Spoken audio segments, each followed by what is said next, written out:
Hey guys, this is Varsha and welcome to VSP classes.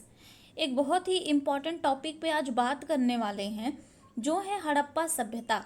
यानी कि हड़प्पा सभ्यता, इसी को हम सिंधु घाटी सभ्यता के नाम से भी जाने जाते हैं। यानी कि इंडस वैली सिविलाइजेशन से जो मोस्ट इम्पॉर्टेंट क्वेश्चन बनकर आते हैं, आज हम उनको डिस्कस करेंगे। बहुत ही इम्पॉर्टेंट होने वाला है आज का ये सेशन। आप किसी भी कंपटीशन की तैयारी कर रहे हैं, आपको यहाँ से क्वेश्चन जरूर देखने को मिलते हैं, और बहुत सारे क्वेश्चन आप यूपी पीसीएस तक के एग्जाम को आप उठाकर देख लीजिए, तो यहाँ से हड़प्पा सभ्यता से या सिंधु घाटी सभ्यता से क्वेश्चन घुमा फिरा कर पूछे गए हैं। ठीक है, तो आज 20 मोस्ट इंपॉर्टेंट क्वेश्चन को इस सेशन में रखा हुआ है। आप लास्ट में आप कमेंट करके बताइएगा कि आपके कितने क्वेश्चन सही हुए हैं। देखिए, सिंधु घाटी सभ्यता के बारे में अगर हम थोड़ी सी चर्चा कर लें, तो सिंधु घाटी सभ्यता जो है वो विश्व की प्राचीन नदी घाटी सभ्यताओं में से एक प्रमुख सभ्यता है। ठीक है, और यह सभ्यता, यह हड़प्पा सभ्यता और सिंधु सरस्वती सभ्यता के नाम से भी जाना जाता है। क्लियर? तो आज हम इसके बारे में देखेंगे कि इसमें क्या बातें करी गई हैं और इसकी क्या विशेषता थी, आखिर ये इतना महत्वपूर्ण क्यों हो गया था, इसकी खोज किसने करी थी। बाकी जो जितने भी इंपॉर्टेंट क्वेश्चन इससे बनकर आएंगे, आज हम उस पर चर्चा करने वाले हैं। तो देखते हैं हमारा पहला क्वेश्चन है, हड़प्पा सभ्यता की खोज किस वर्ष हुई थी। आपको बताना है कि हड़प्पा सभ्यता की जो खोज हुई थी वो किस वर्ष हुई थी। ए ऑप्शन है 1901 में, बी ऑप्शन है 1942 में, सी ऑप्शन है 1921 में और डी ऑप्शन है 1935 में। सबसे पहली बात, हड़प्पा सभ्यता को ही सिंधु घाटी सभ्यता के नाम से ही जाना जाता है। ठीक है, और सिंधु घाटी सभ्यता को इसी शहर के नाम के कारण ही इसको क्या कहा गया है, हड़प्पा सभ्यता कहा जाता है। तो सन 1921 में, यहाँ सी ऑप्शन आपका राइट आंसर हो जाएगा। सन 1921 में जॉन मार्शल, जो कि भारत के पुरातात्विक विभाग के निर्देशक थे, इन्होंने क्या किया था, दयाराम साहनी से इस जगह पर सर्वप्रथम खुदाई का कार्य करवाया था। ठीक है, तो हड़प्पा सभ्यता की खोज किस वर्ष हुई है अगर पूछा गया है, तो 1921 में हुई थी। किया किसने है, तो वो कौन किया है, दयाराम साहनी ने किया है। याद रखिएगा क्वेश्चन को। ठीक है, चलिए नेक्स्ट क्वेश्चन की बात करते हैं। नेक्स्ट क्वेश्चन है, सिंधु घाटी सभ्यता का ज्ञान किससे मिलता है। यानी कि कौन से, किससे हमको पता चला कि हाँ, ये एक सिंधु घाटी सभ्यता भी विकसित हुई थी। साहित्य से, ताम्रपत्रों से, अभिलेखों से, या फिर पुरातात्विक उत्खनन से। ठीक है, तो देखिए, पुरातात्विक उत्खनन से क्या मिला है, हमें सिंधु घाटी सभ्यता का परिचय मिलता है। यानी कि कोई भी साहित्य हमें अभी तक नहीं मिला है, और जो ताम्रपत्र वगैरह मिले हैं, जो अभिलेख मिले हैं, उनको अभी तक पढ़ा नहीं जा सकता है। तो ये पुरातात्विक उत्खनन में जो चीजें प्राप्त हुई हैं, उसी के द्वारा हम अनुमान लगाए हैं कि एक सिंधु घाटी सभ्यता भी विकसित हुई थी। क्लियर? चलिए नेक्स्ट क्वेश्चन पे चलते हैं। देखिए, आपको यहाँ एक क्वेश्चन से आपको 2-3 क्वेश्चन आपको तैयार कराए जाएंगे, क्योंकि यहाँ पे एक क्वेश्चन से 3-4 आपके जो डाउट है वो भी क्लियर हो जाएंगे। थर्ड क्वेश्चन है, सिंधु घाटी के लोगों की एक महत्वपूर्ण रचना निम्नलिखित में से किसकी मूर्ति थी। नृत्य करती हुई बालिका, नटराज, नरसिम्हा या फिर बुद्ध। ठीक है, तो देखिए, सिंधु घाटी के लोगों की एक महत्वपूर्ण जो रचना थी वो किसकी मूर्ति थी, ये मूर्ति थी नृत्य करती हुई बालिका। यहाँ पे ए ऑप्शन आपका राइट आंसर हो जाएगा। अब नृत्य करती हुई बालिका के बारे में थोड़ा सा देख लेते हैं। देखिए, ये कांसे की बनी हुई थी। ठीक है, ये कांसे की बनी हुई थी, और कहाँ से मिली हुई थी, नृत्य करती हुई बालिका की जो मूर्ति थी वो मोहनजोदड़ो से मिली हुई थी। क्लियर? चलिए नेक्स्ट क्वेश्चन पे, चौथे नंबर का क्वेश्चन क्या कहता है, सिंधु अर्थव्यवस्था की ताकत क्या थी। कृषि थी, चाक पर बनाए गए मिट्टी के बर्तन थे, व्यापार था, या फिर बढ़ई गिरी थी। ठीक है, तो याद रखिएगा, सिंधु की जो अर्थव्यवस्था थी वो किस पर, टोटली किस पर डिपेंड थी, वो कृषि पर डिपेंड थी। ठीक है, सिंधु सभ्यता की जो अर्थव्यवस्था थी वो टोटली डिपेंड थी कृषि पर, यानी कि ये कृषि प्रधान थी। लेकिन ध्यान दीजिएगा, यहाँ पर व्यापार एवं पशुपालन भी प्रचलन में था। ठीक है, यानी कि सिंधु सभ्यता की अर्थव्यवस्था तो कृषि थी, लेकिन तो व्यापार एवं पशुपालन भी प्रचलन में था। और सिंधु घाटी सभ्यता के लोगों ने ही, सबसे इंपॉर्टेंट ये क्वेश्चन बनकर आता है कि सिंधु सभ्यता के लोगों ने ही सर्वप्रथम कपास उगाना आरंभ किया था। क्लियर?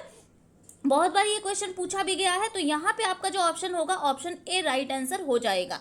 क्लियर? चलिए आगे चलते हैं। 5th नंबर के क्वेश्चन पे, हड़प्पा की सभ्यता निम्नलिखित में से कैसी थी। नवपाषाण युग, कांस्य युग, पुरापाषाण युग या फिर लौह युग। अब आपको बताना है कि हड़प्पा की जो सभ्यता थी ये कैसी थी, ठीक है। तो देखिए ये कांस्य युगीन सभ्यता थी। हड़प्पा की जो सभ्यता थी वो कांस्य युगीन थी। कांस्य युगीन यानी कि तांबे और टिन को मिलाकर कांसा बनाया जाता था, ठीक है। और इसीलिए हड़प्पा की सभ्यता को क्या कहा गया है, कांस्य युगीन सभ्यता कहा गया है। ऑल राइट, चलिए नेक्स्ट क्वेश्चन पे, 6 नंबर के क्वेश्चन पे चलते हैं। किस सिंधुकालीन स्थल से एक ईंट पर बिल्ली का पीछा करते हुए कुत्तों के पंजे के निशान मिले हैं, ठीक है। यानी कि बिल्ली का पीछा करता हुआ एक कुत्ता जो है उसके पंजे के निशान कहाँ पर मिले हैं ये बताना है आपको। रंगपुर, चनहुदड़ो, लोथल या फिर मोहनजोदारो, ठीक है। अब आपको बताना है कि कुत्ते का जो निशान मिला था पंजे का वो कहाँ पर मिला था। तो ये मिला था चनहुदड़ो में, ठीक है। बी ऑप्शन आपका राइट आंसर हो जाएगा। अब आप बताइए कि चनहुदड़ो जो है वो वर्तमान में कहाँ है, ठीक है। तो देखिए चनहुदड़ो की अगर हम बात करें तो ये वर्तमान में सिंध प्रांत के सिंधु नदी पर स्थित है। क्लियर, सिंधु प्रांत में सिंधु नदी, वर्तमान में सिंध प्रांत के सिंधु नदी पर स्थित है। अब यहीं से एक क्वेश्चन आप और तैयार कर लीजिए कि चनहुदड़ो की जो खोज थी वो किसने की थी। तो गोपाल मजूमदार, याद रखिएगा आप, गोपाल मजूमदार ने क्या की थी, चनहुदड़ो की खोज की थी, ठीक है। और यहीं से आपके क्या है थे, कुत्ते के पंजे के निशान आपको मिले थे। क्लियर। 7 नंबर का क्वेश्चन है, हड़प्पा कालीन सभ्यता का विशाल अन्नागार किस स्थान पर मिला है। हड़प्पा, कालीबंगा, मोहनजोदड़ो या फिर रोपड़ से, ठीक है। तो जो विशाल अन्नागार और स्नानागार था उसके बारे में बात चल रही थी। यहां आपसे पूछा गया है कि विशाल अन्नागार वो कहां से मिला था, ठीक है। तो देखिए जो विशाल अन्नागार था वो कहां से मिला था, मोहनजोदड़ो से मिला था। मोहनजोदड़ो से क्या मिला था, विशाल अन्नागार मिला था। देखिए मोहनजोदड़ो जो है वो सिंधु घाटी सभ्यता का सबसे परिपक्व शहर माना जाता है और यहीं से आपका मिला है विशाल अन्नागार। क्लियर, सी ऑप्शन यहाँ पे राइट आंसर हो जाएगा। चलते हैं नेक्स्ट क्वेश्चन पे। 8 नंबर का क्वेश्चन है, सिंधु घाटी सभ्यता में घोड़े के अवशेष कहाँ से मिले थे, ठीक है। घोड़े के अवशेष बहुत बारी क्वेश्चन में पूछा गया है कि घोड़े के अवशेष जो थे वो कहाँ से मिले थे। सुरकोटदा, कालीबंगा, बनावली या फिर मांडा से। तो याद रखिएगा घोड़े के अवशेष के बारे में अगर पूछा जाए तो वो मिला है सुरकोटदा से। अब एक और क्वेश्चन यहाँ से निकल कर आता है कि सुरकोटदा वर्तमान में कहाँ है, ठीक है। तो गुजरात के कच्छ जिले में स्थित है कौन, सुरकोटदा। सुरकोटदा जहां से घोड़े के अवशेष मिले थे ये गुजरात के कच्छ जिले में स्थित है। क्लियर। चलिए नेक्स्ट क्वेश्चन है, हड़प्पा सभ्यता के निवासी कैसे थे, खानाबदोश थे, शहरी थे, ग्रामीण थे या फिर जनजाति थे। तो बहुत बार ये पूछा गया है क्वेश्चन कि हड़प्पा सभ्यता के निवासी कैसे थे, यानी इनकी सभ्यता कैसी थी, नगरीय थी या फिर ग्रामीण थी या फिर शहरी थी, कैसी सभ्यता थी।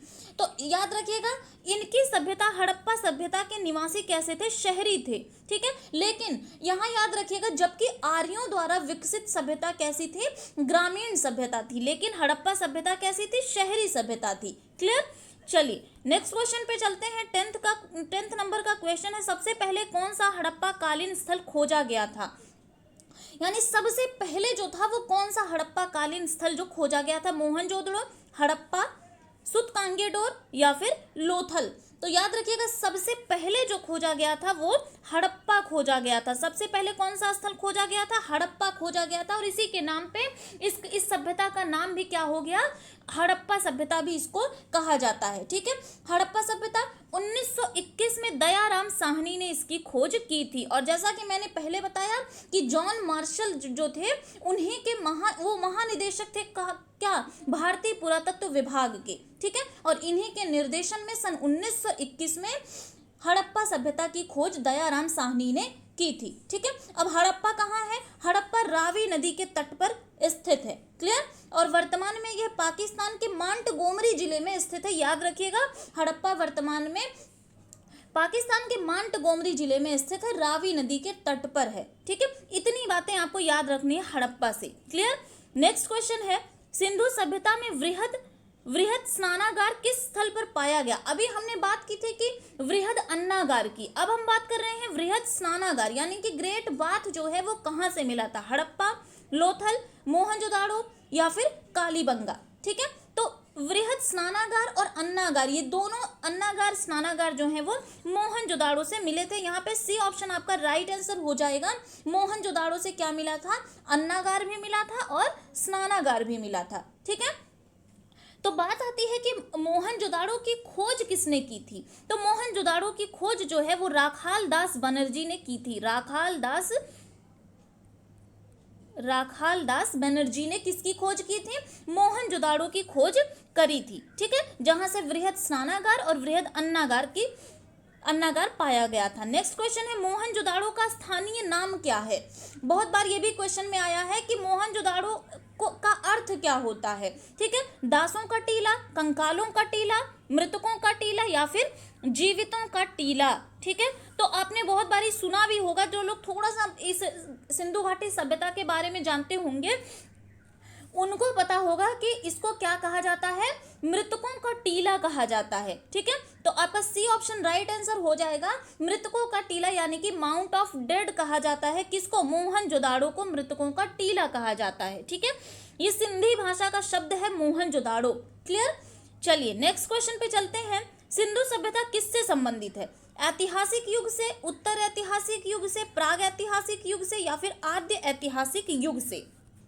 तो सिंधु घाटी सभ्यता क्या है, प्राक ऐतिहासिक काल से संबंधित है। ठीक है, प्राक ऐतिहासिक युग में किसको रखा जाएगा, सिंधु सभ्यता को रखा जाएगा। सी ऑप्शन आपका राइट आंसर हो जाएगा। चलते हैं नेक्स्ट क्वेश्चन पे। सिंधु सभ्यता के बारे में निम्न में से कौन सा कथन असत्य है। ध्यान रखना है, आपको गलत कथन बताना है कि कौन सा है। यहाँ मातृदेवी की उपासना की जाती है, बिल्कुल सही बात है, यहाँ पे मातृदेवी की पूजा की जाती है। नगरों में नालियों की सुदृढ़ व्यवस्था थी, बिल्कुल नालियों की जो व्यवस्था थी वो बहुत ही सुदृढ़ थी और इसीलिए इनका रहन सहन बहुत अच्छा था, इसीलिए इनको शहरी लोग भी बोला जाता था। ठीक है, लोग लोहे से परिचित हैं। ठीक है, ये बिल्कुल गलत है। ये बहुत बार क्वेश्चन आया है कि सिंधु घाटी सभ्यता के लोग किससे परिचित नहीं थे। ठीक है, तो लोग जो थे वो लोहे से परिचित नहीं थे। व्यापार और वाणिज्य उन्नत दशा में था। अभी हमने बात करी थी कि कृषि तो प्रधान था लेकिन उसके साथ साथ व्यापार और वाणिज्य भी उन्नत दशा में था। ठीक है, तो यहाँ पे आपको असत्य कथन बताना है, तो सी ऑप्शन आपका राइट आंसर हो जाएगा। लोग लोहे से परिचित हैं, ये आपका गलत कथन है, बाकी सब सिंधु सभ्यता के बारे में सही है। क्लियर, आगे चलते हैं। सिंधु सभ्यता का कौन सा स्थान भारत में स्थित है। तो ये 4 ऑप्शन है, इसमें से आपको बताना है कि कौन सा स्थान जो है वो भारत में स्थित है। लोथल, हड़प्पा, मोहनजोदाड़ो या फिर उपरोक्त में से कोई नहीं। ठीक है, तो देखिए लोथल जो है ये क्या है, भारत में स्थित है। लोथल कहाँ पे है, लोथल गुजरात में है। ठीक है, लोथल जो है वो गुजरात में है और ये भारत में ही स्थित है। अब ये गुजरात में कहाँ स्थित है, तो गुजरात के अहमदाबाद जिले में किस नदी के तट पर, भोगवा नदी के तट पर स्थित है। याद रखिएगा, लोथल जो है वो भोगवा नदी के तट पर गुजरात के अहमदाबाद जिले में स्थित है। क्लियर, नेक्स्ट क्वेश्चन पे चलते हैं। निम्नलिखित में से कौन सा एक हड़प्पा का बंदरगाह है, लोथल, महास्थानगढ़, नागपट्टनम या फिर सिकंदरिया। ठीक है, याद रखिएगा लोथल जो है वो हड़प्पा का एक बंदरगाह भी था।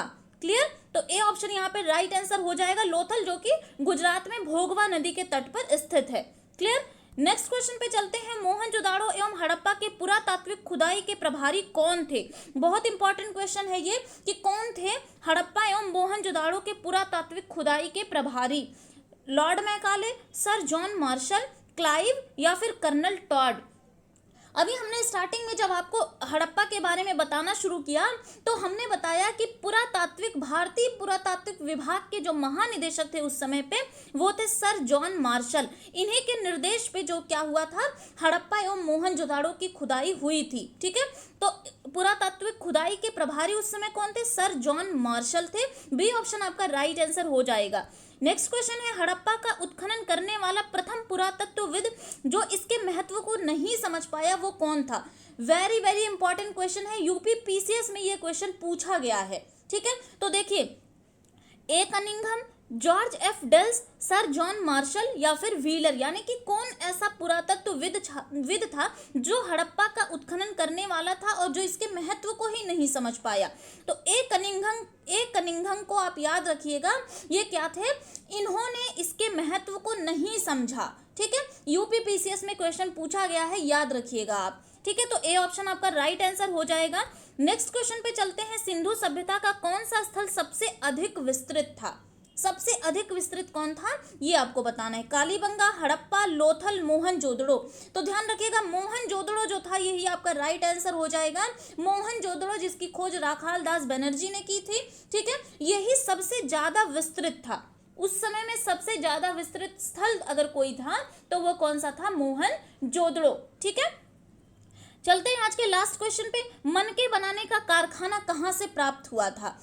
कोटदीजी, चनहूदड़ो, बनावली या फिर लोथल। मनके यानी कि मोती बनाने का एक जो कारखाना प्राप्त हुआ था वो कहाँ से प्राप्त हुआ था?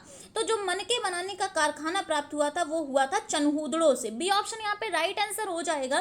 चनहूदड़ो कहाँ पे है? वर्तमान में पाकिस्तान के सिंध प्रांत में है। ठीक है, वर्तमान में ये पाकिस्तान के सिंध प्रांत में स्थित है। कौन? चनहूदड़ो, जहां से आपके मनके बनाने का कारखाना प्राप्त हुआ था। क्लियर?